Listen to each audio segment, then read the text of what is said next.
plateau spécial, carte sur table. Aujourd'hui, nous allons parler de l'actualité aussi, réfère au moins ce qui a eu à faire la une dans toute l'année 2020. Union sacrée, pour quel objectif? Est-ce que ça va tenir? Et nous parlerons aussi FCC. Est-ce que doit-on parler d'une guerre ensemble de cette famille politique Joseph Kabila Kabongé? Nous avons déjà sur ce plateau Tony Hello, vous êtes cadre et communicateur du FCC à qui j'ai dit bonsoir. Merci pour votre invitation. Merci d'accepter aussi à votre invitation. On commence avec votre famille politique, le FCC. Comment se porte votre famille politique? Le FCC se porte bien. C'est vrai que nous sommes secoués. C'est vrai que nous avons connu, il faut le dire, il faut parler avec sincérité et honnêteté à nos compatriotes. Le FCC a connu des secousses à la suite de la chute du bureau Mabunda. Nous avons vu plusieurs de nos élus, ceux qui ont été au noyau de la consolidation de cette famille politique, de la famille politique de Joseph Kabila, voter contre le bureau Mabunda. Donc c'était pour nous un choc.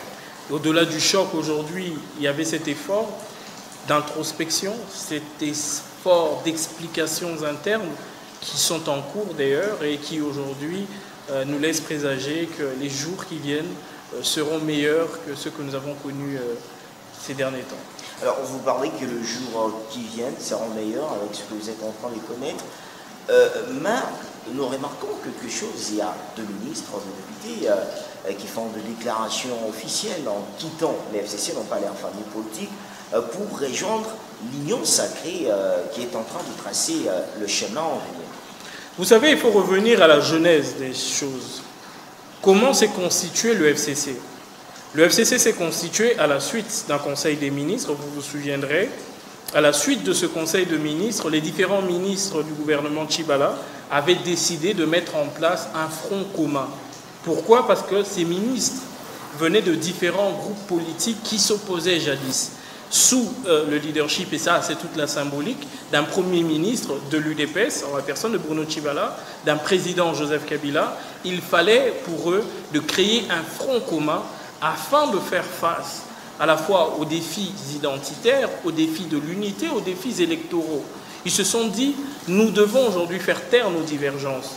Nous devons aujourd'hui faire un trait du passé de ceux qui hier nous opposaient et de construire au nom de l'intérêt général un front qui sera commun pour le bien-être des Congolais, pour l'essor économique et du développement même de notre pays.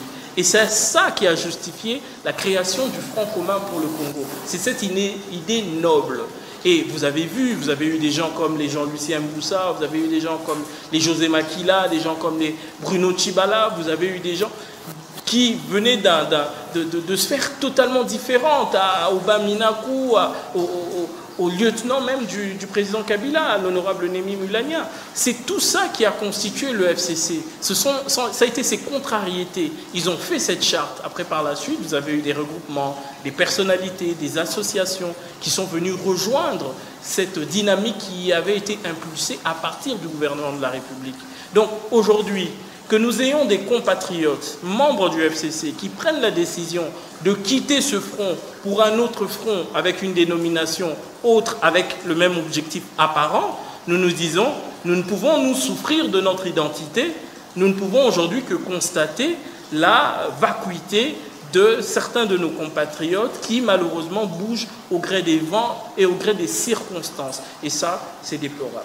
Alors, on parle objectif parce qu'on est en train de vous regarder partout en République démocratique du Congo. FCC, est-ce qu'il y a eu des choses qui n'ont pas marché au sein de la famille politique de Joseph Kabila?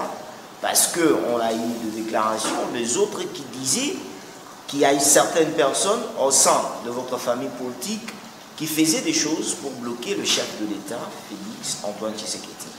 Il faudrait revenir. Quels ont été les objectifs que le Front commun pour le Congo s'est fixé au départ de sa création? Deux notamment. Premier, c'était de faire élire Ramazani Shadari comme président de la République. Le deuxième objectif a été celui de constituer une majorité parlementaire pour aider celui-ci à pouvoir gouverner le pays. Sur ces deux objectifs, évidemment, les troisièmes, ça a été la conquête des différentes provinces, des assemblées provinciales, qui étaient ainsi conséquentes à cette dynamique populaire ou majoritaire. Est-ce que nous avons réussi? Oui, nous avons réussi. Nous avons réussi à 50% de nos objectifs parce qu'à défaut d'avoir eu la présidence, nous avons eu la majorité. Grâce à cette majorité, nous avons pu désigner un Premier ministre, nous avons pu avoir 65% de la majorité au niveau du gouvernement. Nous avons eu différentes assemblées provinciales, qui pas la totalité quasiment. Nous avons réussi sur ce point de vue-là. Maintenant, lorsqu'on parle de l'échec du FCC, on ne peut pas aujourd'hui dire qu'en ayant perdu la présidence, nous avons échoué. Parce qu'en ayant perdu la présidence, nous avons permis ainsi à notre pays de connaître pour la première fois de son histoire sa première alternance pacifique du pouvoir. Donc il faut quand même nous féliciter pour cet élan-là patriotique. Il faut féliciter les antagonistes d'hier. Il faut le rappeler. Qui était Bruno Tshibala? Qui était José Makila? D'où viennent-ils? Qui étaient tous ces férus de l'opposition? C'était d'abord des lieutenants de l'opposition, des gens qui ont battu le pavé contre le président Joseph Kabila. Des hommes, non, ce sont pas du tout, pas du tout, pas du tout. Votre famille politique. En nullement, ils sont venus avec nous au terme d'un processus de conciliation politique qui s'est achevé, vous vous rappellerez, de la première initiative de l'Union africaine avec le défunt Edem Kojo. Après, il y a eu le travail qui a été fait au niveau de la SENCO qui a produit le gouvernement Tshibala. Donc, il n'y a eu aucun débauchage. Ça a été un élan patriotique. Des gens qui ont été convaincus de la nécessité qu'on se mette ensemble afin de permettre un atterrissage en douceur du processus électoral, de produire ces élections et de légitimer les prochaines institutions. Et ça a été un franc succès. N'eût été cette union, n'eût été aujourd'hui cette remise en question, n'eût été cet effort sur nous-mêmes qu'a dû consentir le président Kabila, qu'a dû consentir la plupart des sociétaires du FCC, je vous assure, nous n'aurions pas eu les élections qui ont permis à l'UDPS d'avoir la présidence de la République. Donc le FCC a été, à un moment de son histoire, déterminant pour aujourd'hui les fruits de cette alternance que nous avons, mais aussi la paix, la quiétude, la souveraineté de notre pays. Et ça, il faut en féliciter les différents sociétaires. Alors, ce de l'actualité, beaucoup de gens pensent que Némi Milania est mis en dehors de la coordination du FCC. Est-ce correct ou bien c'est juste que certaines personnes qui ne voulaient pas que l'FCC puisse encore se consolider parce que vous voulez vous remettre aussi si là où ce n'est pas marché et revenir pour que la famille politique de Joseph Kabila puisse encore tenir? Il s'agit des lucubrations de certains de nos compatriotes en manque de sensations fortes qui sont en rêve, qui se mettent dans un coin de leur parcelle à cogiter, à faire des scénarios afin de pouvoir consoler ni pas des complexes personnels, mais peut-être des ambitions jamais atteintes. Le FCC a une coordination qui, aujourd'hui, à l'heure où je vous parle, est dirigée par l'honorable Némi Moulania Wilonja. À côté de Némi Moulania Wilonja, le FCC dispose d'une conférence de présidents. Cette conférence de présidents est la réunion des différents présidents des regroupements politiques qui composent le FCC, qui est cet organe jusqu'à la structuration finale, parce qu'il faut le dire à nos compatriotes, jusqu'à aujourd'hui, le FCC ne dispose pas encore de toutes ces structures. Nous sommes encore dans des structures provisoires qui avaient pour but de pouvoir gérer les différentes étapes de l'après-alternance, et c'est ce qui est encore en train d'être fait. Et je pense que grâce aux différents événements que nous avons eu à connaître, comme l'a dit lui-même l'autorité morale du FCC, nous savons qui est qui, et cela nous aiderait très rapidement à produire la structure finale du FCC. Donc Némi Moulania est toujours à ce jour coordonnateur du FCC, coordonnateur national. Il assume cette fonction-là et il n'y a aucune crise de légitimité de sa fonction. Qui est Raymond Tshibanda Mulongo? Parce que les gens aussi parlent de lui. Raymond Tshibanda est à ce jour, c'est une des imminences grises du FCC, un homme doté de plusieurs talents, un homme brillant, un grand stratège. Voilà pourquoi l'autorité morale du FCC lui a demandé de pouvoir conduire le comité de crise. C'est quoi le comité de crise? Le comité de crise est une cellule qui a été mise en place par l'autorité morale du FCC, le camarade Joseph Kabila, afin d'aller à la rencontre des élus nationaux. Qui ont quitté... Non, des élus nationaux du FCC, après ce qui s'est passé avec la chute du bureau Mabunda, de les écouter, d'écouter les frustrations, d'écouter les points de vue, de comprendre qu'est-ce qui s'est passé ou qu'est-ce qui se passe au sein de l'hémicycle et de comment ainsi, avec eux, réfléchir sur des pistes de solutions qui seront soumises à l'autorité morale qui en donnera les dispositions utiles. Donc, il ne faut pas aujourd'hui considérer que la cellule de crise se substitue à la coordination du FCC, c'est faux. Il s'agit d'une cellule qui est circoncise dans un temps bien précis, avec des objectifs précis. À la fin de ce travail-là, l'autorité morale décidera et mettra évidemment en place la structure qu'il jugera la plus adéquate par rapport aux enjeux de l'heure et aux objectifs futurs de 2023. Alors, vous parlez justement de Milagna qui reste au sein de la coordination du FCC, mais nous avons remarqué 2 semaines passées, l'un de vous du FCC, faire une déclaration avec sa famille politique de mettre en dehors de votre plateforme du FCC, Némi Milagna, Baminakou, Evariste Bouchab, Chadari et le professeur Noumana Poulancé. Donc, comment vous avez géré cette déclaration? Parce que nous avons vu l'homme avec Joseph Kabila à Kolwezi. Ce n'est pas que quelque chose s'est passé. Non, écoutez, Joseph Kabila était avec des millions de compatriotes à Kolwezi.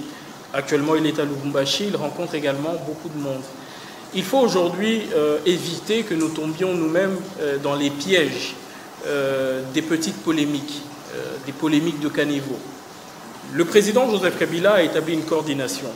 Il est l'autorité habilitée à établir cette coordination et à déchoir cette coordination. Il n'existe en notre sein aucun autre organe qui a cette capacité, ni encore un individu, ni encore un parti politique. Le FCC n'est pas un poulailler. Le FCC a des statuts, a une réglementation. Le FCC a un esprit, a une coordination, a des textes. Le FCC a une organisation, certes. Comme je l'ai reconnu tout à l'heure, il y a beaucoup de choses, il y a tout un processus de normalisation à la fois de nos textes, de nos objectifs, de nos structures. Et ça, c'est un travail qui est en cours de finalisation. Mais maintenant, les expressions, vous parlez certainement du ministre âgé, mais à côté de lui, il y a beaucoup d'autres de compatriotes. Il y a beaucoup de sociétaires du FCC qui ont émis le souhait du remplacement de tel, de ceci. C'est-tu d'abord... après la défaite de Mabunda, on mettra tout ça dans le cadre d'expression démocratique. Mais cela doit se limiter à un certain niveau, parce que aller d'une certaine témérité risquerait malheureusement de mettre nos compatriotes en porte-à-faux avec la volonté de l'autorité morale. Parce qu'il ne faut pas aujourd'hui confondre les moments, ni confondre les combats. Le combat qui doit aujourd'hui être priorisé au sein du FCC, c'est d'abord de faire cette introspection, de tirer les leçons de nos erreurs, de tirer les leçons... Ce conseil-là agi avec sa famille politique ont remarqué qu'au sein du FCC, il y a certaines personnes qui veulent s'emparer du pouvoir, même faire de dictat aux autres au moment où ça n'avance pas. C'est pour cela ils ont dit qu'il faut faire un front commun progressiste. Peut-être oublier ce qui était dirigé par Némi Milagna et renouveler au moins certaines choses. Non, il ne faudrait pas aujourd'hui... Il y a des apports individuels, parce que le FCC doit recueillir les apports, les suggestions. C'est une machine politique. Elle a besoin d'huile, elle a besoin de points de vue contradictoires parfois. C'est tout ça la beauté même de la démocratie et d'une machine politique qui se veut démocratique. Mais cela n'occulte en rien la nécessité d'une cohérence dans nos actions. On ne peut pas aujourd'hui permettre que des individus, permettre que des partis politiques créent une véritable guérilla au sein du FCC qui aujourd'hui remettent en cause les autorités ou les animateurs établis par notre autorité morale au nom de frustrations. Nous comprenons les frustrations, nous appelons à ce que ces frustrations soient prises en compte, mais que cela ne devienne pas aujourd'hui une espèce de sédition d'un groupe qui voudrait simplement, par ambition personnelle, mettre en mal toute une famille politique qui a aujourd'hui dans son actif d'être toujours la première force politique de ce pays. Donc nous n'accepterons pas ça. nous appelons aux uns aux autres à la mesure, nous comprenons les frustrations, nous comprenons les déceptions, nous comprenons les colères, mais nous devons aujourd'hui nous mettre en tête que toute sédition, que toute opposition frontale et téméraire n'aura que pour seul objectif de faire disparaître notre famille politique. Et là, nous disons non. Nous avons besoin d'unité, nous avons besoin de cohérence autour de notre autorité morale qui est Joseph Kabila, afin de pouvoir nous doter des structures qu'il faut par rapport aux objectifs imminents. Nous parlons de la reconquête du bureau de l'Assemblée nationale, nous parlons de la consolidation de nos majorités au niveau des assemblées provinciales. Mais sur papier, sur papier, le FCC a toujours la majorité. Même au niveau de l'Union sacrée, le FCC a toujours la majorité. Attendez, le FCC a quand même, le FCC avait payé la totalité, pas la majorité, la totalité des cautions des députés nationaux qui ont été élus sur ce label-là. Donc il y a quand même une assurance qui est légitime. Je ne pense pas, M. Kelly, que ce soit à l'Assemblée ou bien au ministère de l'Intérieur, il n'y a pas une famille reconnue sur le terme FCC pour que vous puissiez déjà vous déclarer être majoritaire. Non, attendez, évitons le juridisme. Justement que cette circonstance de votre coalition qui a fait que Tshisekedi Félix, le président de la République, puisse partir directement sans toutefois nommer un informateur parce que vous étiez en coalition. Mais attendez, le président Félix Tshisekedi a nommé le Premier ministre en partant de l'accord de coalition qui a été signé par le FCC et le CACH. Ah ouais. Dans cet accord de coalition, il a été dit très clairement, je pense dans le paragraphe 3, qu'il a été constaté la majorité FCC. Donc on ne va pas aujourd'hui, au nom de certains intérêts politiques qui ont changé, remettre en cause le constat qui a été fait hier. Si aujourd'hui on dit l'objectif est la requalification de la majorité, on ne requalifie que ce qui a été qualifié premièrement. Ça veut dire que tous le savent, il y a eu, ou il y a toujours une majorité FCC au sein de l'Assemblée nationale. Maintenant, qu'est-ce qui se passe? Il se passe qu'il y a eu des tentatives, et pas des tentatives de débauchage sur grande échelle, il y a eu une corruption à ciel ouvert d'un grand nombre de nos députés nationaux, mais nous restons conscients de notre responsabilité, d'abord de ne pas accuser les autres, mais de nous questionner nous-mêmes et de remettre à l'endroit ce qui doit l'être afin de pouvoir nous armer sur cet objectif. Le FCC a un objectif précis, imminent, c'est celui de reconquérir le bureau de l'Assemblée nationale. Et ça, il faut le faire. Et pour ce faire, nous avons mis en place cette cellule de crise qui est allée à la rencontre de tous les élus, aller les écouter avec humilité, non pas avec condescendance, mais avec humilité, pour recueillir leurs frustrations. Et lorsque nous avons recueilli ces frustrations-là, c'est une famille. Donc nous avons la responsabilité de nous écouter, nous avons la responsabilité de nous pardonner et de cheminer ensemble. Et c'est ce qui va se passer. Alors aujourd'hui, l'actualité aussi, c'est cette union sacrée. Regardez avec moi cette vidéo. Moïse Katumbi, Jean-Pierre Mbemba, à côté de Félix Tshisekedi, au moins 3 heures, ils se sont parlé. Union sacrée pointe à l'horizon. La FCC ne voudrait pas de cette union sacrée. Vous vous réclamez toujours majoritaire au sein du Parlement. Est-ce que vous n'avez pas peur de cette union sacrée? Non, nous n'avons pas peur. Nous avons connu l'Union pour la Nation à l'époque du sénateur Jean-Pierre Mbemba quand il était candidat président de la République, je pense en 2006 d'ailleurs. Nous les avons battus. Nous avons connu le groupe des frondeurs avec le G7. À l'époque, le ministre Ndundu Kamitatou qui ont créé avec Moussa Niamoussi une certaine fronde au sein de la majorité et cela a été contenu. Nous avons connu le départ de M. Moïse Katumbi, cela a été géré. Nous avons connu aujourd'hui cette fracture au sein de la coalition, le FCC est toujours là. Donc je ne crois pas que le FCC est en train aujourd'hui de lier son sort à celui des autres. Si aujourd'hui le président Tshisekedi, du haut de ses fonctions, a décidé de rompre avec la coalition, de par ses ambitions personnelles, de par sa vision des choses, nous respectons cela. Nous l'avons toujours dit. Nous serons, nous, toujours les derniers à quitter la coalition. Pas du tout. Mais je vous ai raconté, M. Félix, je vous ai raconté dans quelles circonstances le FCC est né. Le FCC est né d'une volonté collective Personne n'a imposé une idée à qui que ce soit. L'adhésion a été totalement volontaire. On l'a appelé même Front commun pour le Congo. Mais ils sont libres de partir. La porte est totalement ouverte pour toutes les personnes qui considèrent qu'aujourd'hui leur destin serait vers l'union sacrée. Il n'y a aucun problème. Notre souci à nous, c'est que cette union sacrée, M. Félix, ne doit pas être l'union sacrée contre le FCC. C'est une erreur grave. L'histoire du Congo nous renseigne. Non, que cette union sacrée ne devait pas être une union sacrée contre le FCC, parce qu'on dirait que dans le FCC, il y a beaucoup de choses qui se sont passées. Il y a les gens qui ont eu à toucher à l'argent public, à toucher à des choses. C'est pour cela que vous avez peur. Peut-être que même à qui vous avez affaire souffert lors des élections en annonçant sa candidature pour la question de la CPI, Katumbi que vous avez à créer de problèmes, vous avez peur qu'aujourd'hui, derrière Félix Tshisekedi, ça pourrait faire fuite au cacique du FCC. Vous savez, lorsqu'il y a eu Genève, on a entendu le président Katumbi, nous avons entendu le président Bemba, nous avons entendu entre eux se donner tous les noms d'oiseaux que vous connaissez. On a promis de brûler certains ici à Limité, on a promis de pouvoir incendier les maisons des uns et des autres, ils se sont insultés. Aujourd'hui, qui se réconcilient, je ne peux être qu'heureux en tant que Congolais de voir des compatriotes qui se mettent autour d'une table, surtout sur la table du président de la République, le premier des Congolais. Je suis fier aujourd'hui que ces frères qui, après avoir connu ce qu'ils ont connu, ont décidé de se remettre ensemble. Il n'y a aucun problème.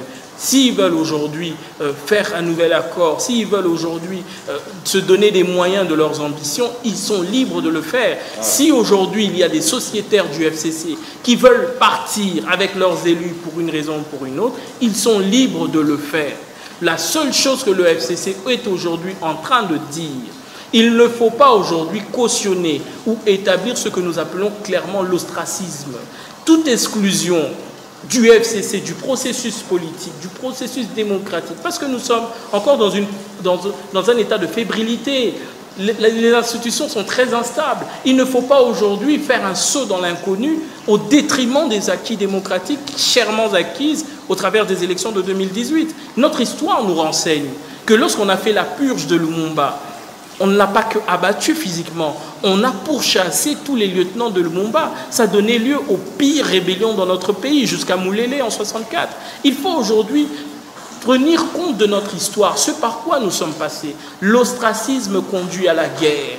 Si aujourd'hui on considère que l'union doit être celle contre le FCC, vous risquez de mettre le FCC dans une posture de résistance et de résistance extrême. Et c'est ce qui est dangereux.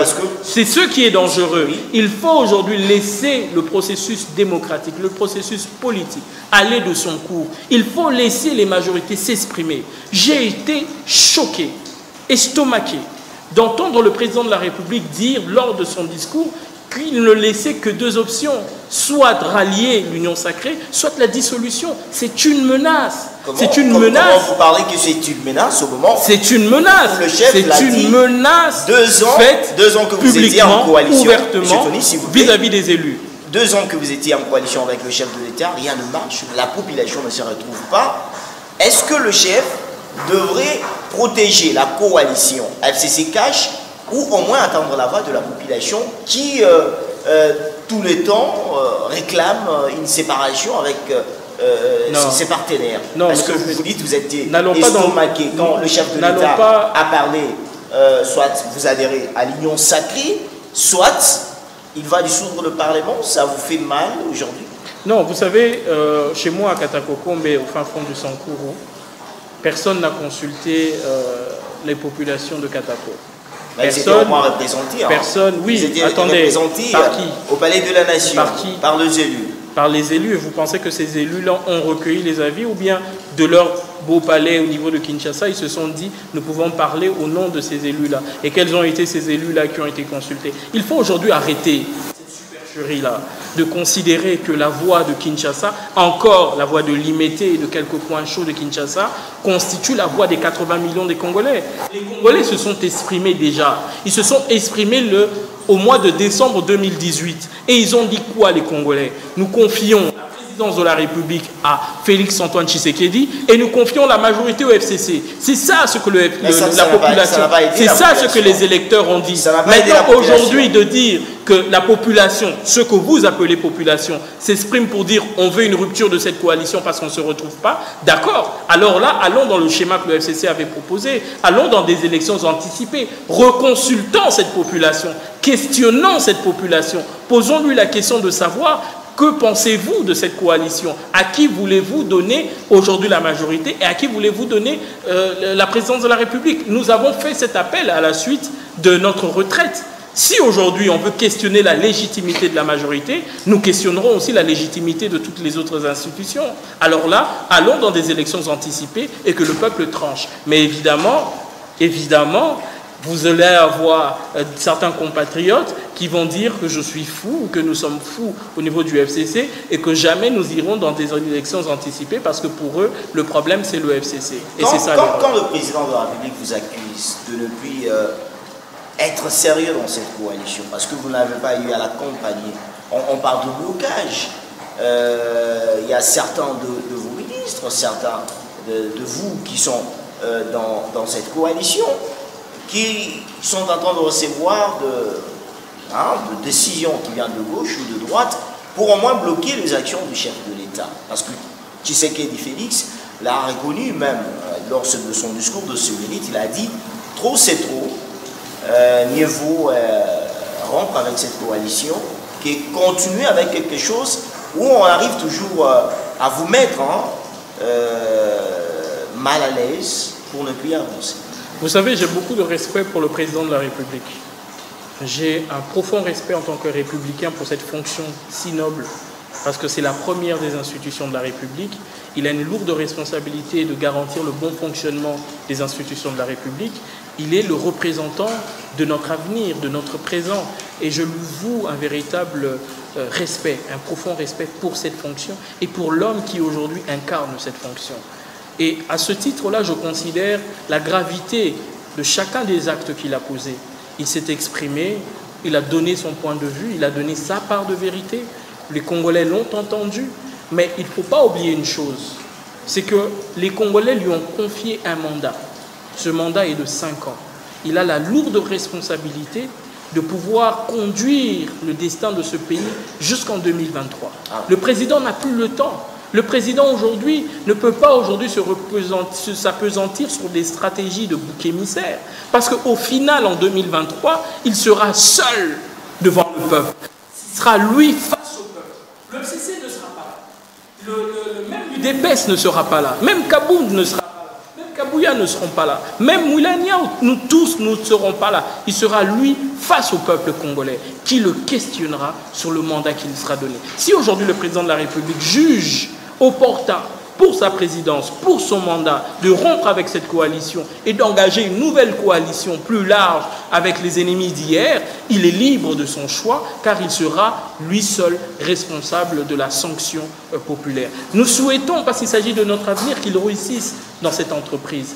Mais lorsque je vois certains compatriotes, je vois les déclarations de soutien des provinces, des chefs claniques, des chefs ethniques. Je vois la ruée vers l'or de certains opportunistes pentatés qui viennent avec des théories funestes, des théories qui malheureusement sont en train de réduire notre intelligence vers les caniveaux. Je me questionne sur la qualité de cette prochaine coalition et c'est ce qui va en sortir réellement. Plusieurs viennent aussi de votre famille politique. Mais attendez, c'est ce que j'ai dit tout à l'heure. Nous avons accueilli tout le monde. Ceux qui partent ne sont pas les plus bons. Je suis sûr que les plus bons sont restés.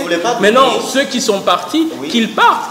J'ai peur que l'Union Sacrée connaisse ce qu'a connu le FCC dans sa genèse et aujourd'hui dans son déroulé. Vous ne voulez pas donner la chance à l'Union Sacrée? Non, écoutez, ce n'est pas une question de chance. Notre rôle n'est pas aujourd'hui d'accorder de la chance, non. Notre rôle, c'est d'avertir. Notre rôle, c'est d'exprimer des inquiétudes, tout simplement, parce qu'il en va de notre destin commun. d'abord comme peuple. Ce peuple est le nôtre, nous sommes le peuple. Il s'agit de l'avenir de nos enfants. Il s'agit aujourd'hui des questions d'éducation, des questions du social, des questions des salaires des fonctionnaires. Il s'agit aujourd'hui de la question de la sécurisation de l'Est de notre pays. Il s'agit aujourd'hui des questions de Béni que vous connaissez, de l'Itourie, ainsi de suite. Donc les questions sont tellement graves que nous n'allons pas aujourd'hui mettre un élan partisan. Notre souhait comme regroupement politique, comme famille politique, mon souhait comme acteur politique, c'est que le président de la République réussisse ce mandat. Il faut qu'il réussisse. Il faut au moins qu'il préserve les acquis de la stabilité. Mais pas avec ce qui l'entoure, c'est ça votre... Le président de la République est libre. Je l'affirme ici, il est libre de s'associer avec n'importe qui. Le président Mobutu disait qu'il était même capable de faire une alliance avec le diable. Donc je pense que chacun est libre de ses alliances. Les alliances se font et se défont. Mais je le répète ici, il n'y a qu'une seule personne qui ira au bilan en 2023 et cette personne s'appelle Félix Antoine Tshisekedi Tshilombo. Est-ce qu'au sein du FCC, quel sera le sort de ceux qui vous quitteraient? Mais attendez, ils sont déjà partis. On ne tire pas sur un cercueil. Il faut laisser aujourd'hui ces personnes partir. Leur souhaiter bonne chance. Jusqu'à là, on n'a pas senti une déclaration du FCC, peut-être en mettant ceux qui sont partis en dehors du FCC. Ce serait incohérent. S'ils sont partis, ils sont partis. Vous voulez les mettre dehors, pourquoi? Ils se déclarent FCC en même temps. Non, nullement. Non, vous suivez. Cela ne veut pas dire que le FCC participe d'une façon aussi, même s'il n'y a pas une déclaration de la coordination, mais le FCC participe d'une manière en direct dans l'Union sacrée. Parce qu'il y a ceux qui se déclarent du PPRD, du FCC, qui sont toujours avec vous, mais ils ont choisi la direction de l'Union sacrée. Oui, et cela pose même la question, pour rejoindre un peu votre question, de quelle est la nature de l'union sacrée. C'est quoi l'union sacrée? C'est ça, jusqu'aujourd'hui, vous et moi, nous ne savons pas il s'agit de quoi. On va dire il s'agit d'une idée, il s'agit d'une vision, il s'agit aujourd'hui d'un regroupement futur politique, on ne sait pas il s'agit de quoi très concrètement. Nous entendons parler de l'union sacrée. Peut-être la difficulté qu'auront certains sociétaires qui voudront à la fois être FCC et être union sacrée, ce serait le jour où les piliers de cette union sacrée définiront le contenu de cette machine politique et ainsi chacun pourra se définir. Mais il est clair qu'aujourd'hui, ceux qui quittent le FCC pour aller au niveau de l'union sacrée n'y vont pas pour des valeurs ou pour une vision, parce qu'il n'y en a pas encore. Il n'y a encore aucune union de valeurs, il n'y a aucun texte. C'est juste une idée qui a été émise, qui n'a pas encore été construite. Mais pour eux, derrière, c'est l'appât de futurs postes, de certaines positions qu'il faut maintenir. Et c'est la ruée vers ces promesses-là. Nous connaissons le mode de fonctionnement des uns et des autres. Nous savons que pour beaucoup, malheureusement, tout ne se résume qu'à un petit titre. Et malheureusement, c'est ça le but des carrières politiques d'un grand nombre de politiques dans notre pays. Merci beaucoup, Tony Elo. Vous êtes cadre et communicateur du FCC. Merci d'accepter notre invitation. C'est moi qui vous remercie. Alors, vous étiez nombreux à nous regarder partout en République démocratique du Congo. C'est par-ci que prend fin ce plateau spécial de l'année 2020 sur Amen Télévision. Vous étiez nombreux à nous regarder partout en République démocratique du Congo. Prenez rendez-vous, c'est bien la semaine prochaine. Vous aurez la même émission qui sera encore rediffusée. Nous allons nous retrouver la semaine, je pense la semaine en 11, que nous allons vous commencer avec encore une autre série de émissions. Là, si je pense déjà, ça sera une actualité avec l'Union sacrée, peut-être avec le bureau de l'Assemblée nationale. Merci et restez branchés à la poursuite de nos programmes. Merci, au revoir.